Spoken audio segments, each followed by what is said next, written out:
नमस्कार साथियों, मैं कुणाल आप सभी का संस्कृति आईएएस यूट्यूब चैनल पे स्वागत करता हूं। आज की वीडियो में लोग बात करने वाले डिफेमेशन, मानहानि के बारे में। देखिए, मानहानि ना एक ऐसा शब्द है जनरली आप लोग को समाचार पत्रों में देखने को मिल जाता है, अलग अलग वेबसाइट पे आपको न्यूज़ में भी देखने को मिल जाता है, और हमें मोस्ट ऑफ द टाइम ये है जो टर्म यूज़ करते हुए मिलते हैं वह मिलते हैं हमें पॉलिटिशियंस के मामले में। कभी न्यूज़ में यह आता है कि राहुल गांधी ने कुछ ऐसी बात कही जिसकी वजह से उनके ऊपर मानहानि का केस हो गया। याद है आपको ना, एक समय बीच में से इंसिडेंट हुआ था तो उन्होंने कहा था कि सभी चोरों का नाम मोदी मोदी क्यों है, इस तरह से लाइन यूज़ की थी, तो उनके ऊपर डिफेमेशन केस हो गया था। उसके बाद में फिर मामला और ज़्यादा गड़बड़ हो गया था। ठीक इसी प्रकार की स्थिति हम लोग देखते हैं कि पॉलिटिशियंस की भी रहती है जनरली, बहुत बार ये बोलते हैं। इसके अलावा सेलिब्रिटीज़ वगैरह भी आपस में ये सब खेल खेलते ही रहते हैं, पर डिफेमेशन चलता है। तो डिफेमेशन मतलब होता क्या है दरअसल, सबसे पहले आप लोग यही समझ लीजिए। देखिए, इसका मतलब यह है कि किसी व्यक्ति के बारे में, ठीक है, किसी संस्था के बारे में, किसी समूह के बारे में, किसी समुदाय के बारे में, किसी जाति या किसी धर्म के बारे में गलत बातें फैलाना। मतलब हम बातें बोल दे रहे हैं, और बातें बोलने से क्या हो रहा है कि उस बात को 4 लोग, 10 लोग, 20 लोग, 50 लोग सुन रहे हैं, और संभावना है कि जब वह लोग बातें सुनेंगे तो उनके ब्रेन पर, उनकी आइडियोलॉजी पर प्रभाव पड़ेगा उस चीज़ का, और वह व्यक्ति उस तरफ झुक सकता है या उस बात को सच मान सकता है। यही स्थिति होती है डिफेमेशन की। जैसे कि मान लीजिए मैं किसी एक पर्टिकुलर पर्सन को टारगेट कर लूँ। देखिए, वैसे तो मेरी बात की कोई वैल्यू है नहीं है ना। जैसे कि मान लीजिए मैं कहूँ प्रधानमंत्री के बारे में कि प्रधानमंत्री नरेंद्र मोदी इस प्रकार के एक व्यक्ति हैं और इस प्रकार का उन्होंने कोई काम किया, और जो भी बात मैंने कही है वो बात दरअसल झूठी है, और वह बात इसलिए कही जा रही है जिससे कि वो व्यक्ति की इमेज खराब हो जाए। तो इस स्थिति में बिल्कुल डिफेमेशन का केस किया जा सकता है। बट जनरली यह सभी काम वहाँ किए जाते हैं जहाँ पर दोनों व्यक्ति का समाज में अच्छा खासा प्रभुत्व होता है, उनकी अच्छे खासी इमेज होती है, और उसके अकॉर्डिंग ही सब चीज़ें फिर उसके बाद हैंडल की जाती हैं। ठीक, अब हम लोग क्यों पढ़ रहे हैं इसके पीछे का आप लोग रीज़न समझ लीजिए। तो रीज़न यह है कि देखिए, ऋतुराज अवस्थी के नेतृत्व में 22वें विधि आयोग ने अपनी 285वीं रिपोर्ट सबमिट की है। ये जो 285वीं रिपोर्ट है इसकी, यह मुख्य रूप से मानहानि से संबंधित है। दरअसल वर्ष 2017 में हमारा जो विधि मंत्रालय है, कानून मंत्रालय है, उसने एक लेटर लिखा था। लेटर लिखते हुए विधि आयोग से पूछा था कि आप एक बात बताइए, मानहानि का जो कानून है हमारे देश में, इसको बहुत ज़्यादा क्रिटिसाइज किया जाता है, और ऐसा मानते हैं कि इससे मौलिक अधिकारों पर प्रभाव पड़ रहा है। एक काम करो, आप विधि आयोग को, आप इस पूरे मामले को समझो, जानो, देखो कि मानहानि को व्यवस्था में रखना चाहिए या नहीं रखना चाहिए।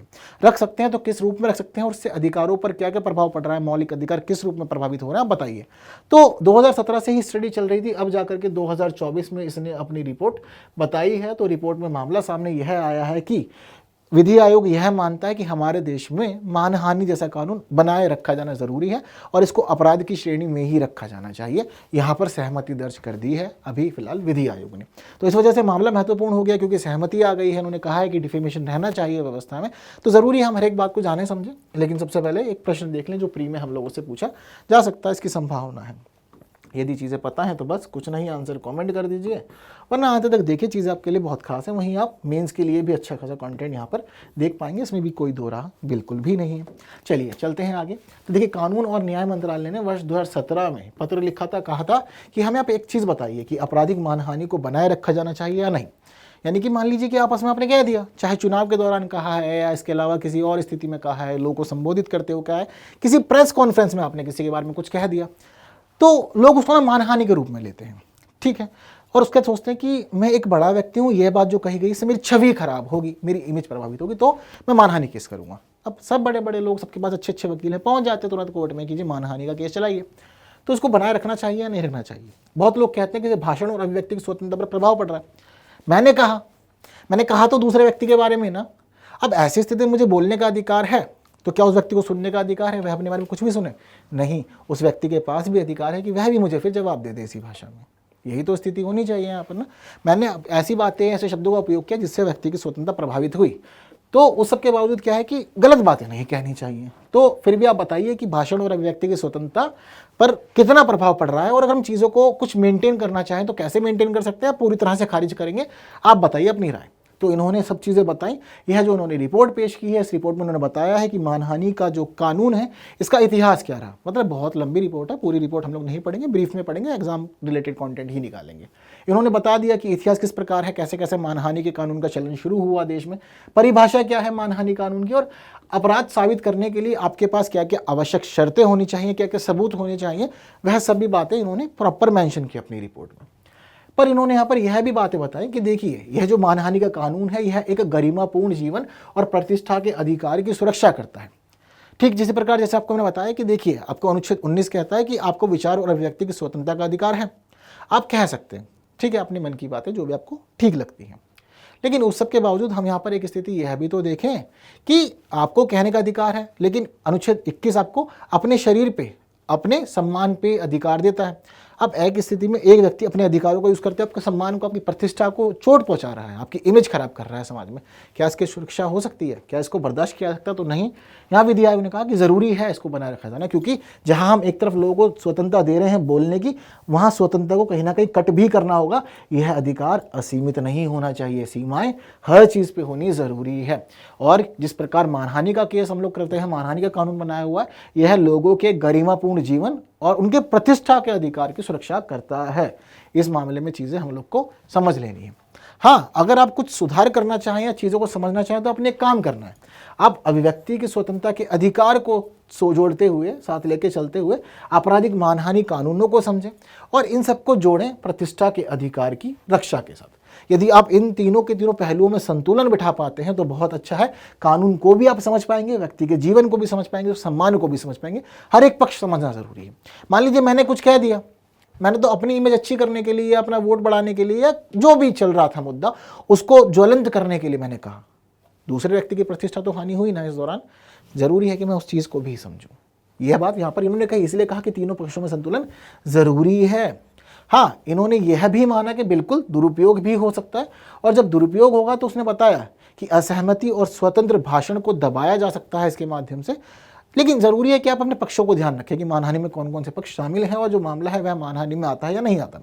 वहीं इसकी वजह से क्या होता है कि जवाबदेहिता और पारदर्शिता जो है व्यवस्था के अंदर, वह भी प्रभावित होती है। इन्होंने रेखांकित इस मुद्दे को भी किया कि ऐसा नहीं है कि चीज़ें बहुत अधिक ठीक है, कुछ कुछ चीज़ें प्रभावित होती हैं इसके आने से। चाहे मौलिक अधिकारों की बात करें, स्वतंत्र भाषण के अधिकार की बात करें, असहमति, मान लीजिए मैंने आपसे असहमति रखी है किसी बिंदु पर, मैं उस पर विचार दे रहा हूँ, आपने क्या कहा कि मेरी असहमति को ही डिफेमेशन का नाम दे दिया है।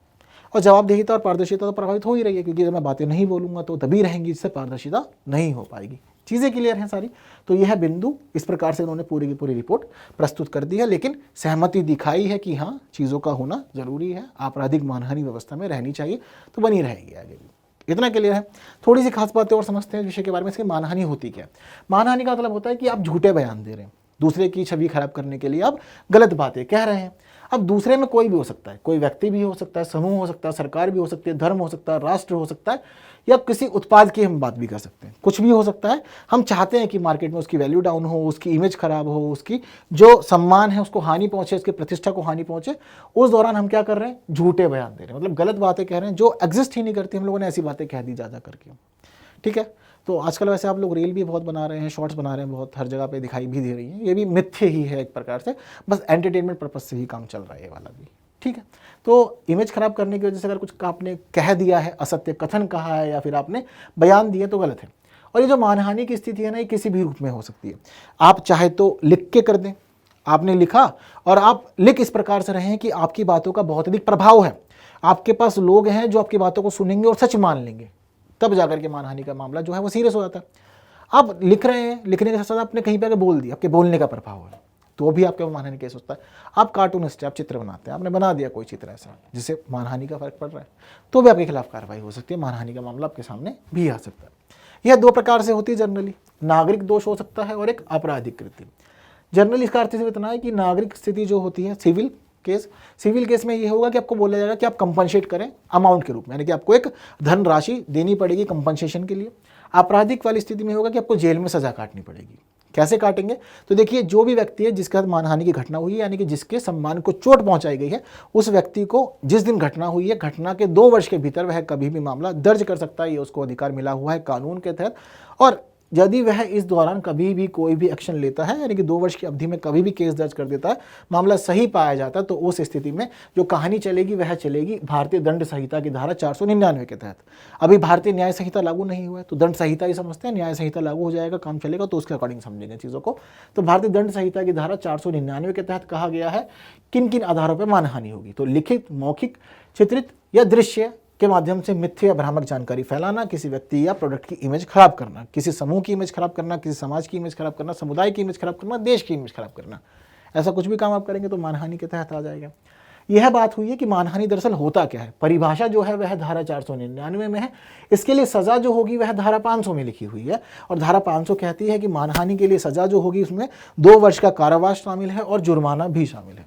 जुर्माना अपरिभाषित है, स्थिति के अकॉर्डिंग, पर्सनालिटी के अकॉर्डिंग, पर्सन के अकॉर्डिंग, कम्युनिटी के अकॉर्डिंग, या फिर कुछ और मामला हो सकता है, तो उसके अकॉर्डिंग यह वेरी कर सकता है। जितनी बड़ी घटना, जितनी बड़ी चोट आप पहुंचाएंगे उतना बड़ा जुर्माना लगेगा। मामला छोटा मोटा रहेगा तो छोटे स्तर पर भी इसको निपटाया जा सकता है। हालांकि इससे जुड़ी कुछ बातें जो हैं वह सूचना प्रौद्योगिकी अधिनियम 2000 के तहत भी उल्लिखित हैं, वहाँ भी प्रावधान इसके लिए किए गए हैं। तो ये कुछ सज़ा की व्यवस्था है कि मानहानि के मामले में कैसे कैसे सज़ा किसी व्यक्ति को होती है। कुछ खास मामले पहले भी रहे हैं इससे जुड़े हुए, जैसे कि हम देखते हैं कि मार्च 2023 में मामला था, जो आपको मैंने बताया था ना कि बीते दिनों एक मामला चल रहा था बहुत चर्चाओं में, जब हमने देखा था कि राहुल गांधी की सांसदी भी रद्द हो गई थी, हटा दिया गया था। वही मोदी वाला स्टेटमेंट था। तो उस दौरान जो मामला केस निपटाया गया था उसमें यह आया कि आपराधिक मानहानि मामला चल रहा था, 2 वर्ष का कारावास दिया गया था और 15,000 रुपये का जुर्माना लगाया गया था राहुल गांधी के ऊपर। यह स्थिति हुई थी। इसके अलावा जो बहुत फेमस मामला रहा है वह रहा है सुब्रमण्यम स्वामी बनाम भारत संघ मामला, 2016 का मामला है ये। इस मामले की खास बात यह है कि मानहानि को लेकर के सुप्रीम कोर्ट ने यह कहा कि देखिए जो मानहानि है उसकी संवैधानिकता को बरकरार रखना जरूरी है, वह व्यवस्था में रहना चाहिए ताकि चीजें सीमा से पार ना चली जाए। यदि हम आज के समय में मानहानि को हटा देना तो मानहानि एक ऐसा प्रोटोकॉल है जो आपके जीवन को पूरी तरह से खराब कर सकता है। एक तरह से आप यह समझ लीजिए, ओजोन लेयर क्या करती है। ओजोन लेयर जो भी हम देखते हैं कि ऊपर से जो भी नेगेटिव चीजें हैं जो हमारी बॉडी को खराब कर सकती है, रेडियो एक्टिव किरणें हैं, हमारे शरीर को, हमारे पूरी स्किन को या हमारे जीवन को पूरी तरह से रोगग्रस्त कर सकती है। प्रोटोकॉल लगी हुई है, हमारा जीवन सुरक्षित है, व्यवस्था बनी हुई है सारी। ठीक उसी प्रकार की एक प्रोटोकॉल मानिए आप इस मानहानि कानून को, अगर आपने ये हटा दिया ना तो जो अभिव्यक्ति की स्वतंत्रता है वह सीमाओं से परे चली जाएगी और लोग इतने हद तक गिर जाएंगे कहने के लिए, क्योंकि राजनीति के अंदर सीमाएं नहीं होती, आप जानते हैं। लोग इस हद तक पहुंच जाएंगे अपनी बातें कहने के लिए, अपने बयान देने के लिए, जो आप नहीं समझ पाएंगे। उन्हें बस अपना अपना दिखेगा, दूसरे की वह सोचेंगे ही नहीं। तो ज़रूरी है कि यह एक रेगुलेशन रहना चाहिए, प्रोटोकॉल रहना चाहिए ताकि मर्यादाएं बनी रहें। इसलिए इन्होंने कहा कि मानहानि की संवैधानिकता रहनी चाहिए और इसको आपराधिक कृत्य के रूप में ही बरकरार रखा जाना चाहिए। और यही सेम बात जो है वही रिपीट की है किसने, हमारे लॉ कमीशन ने अपनी 285th रिपोर्ट के अंदर। इतना क्लियर।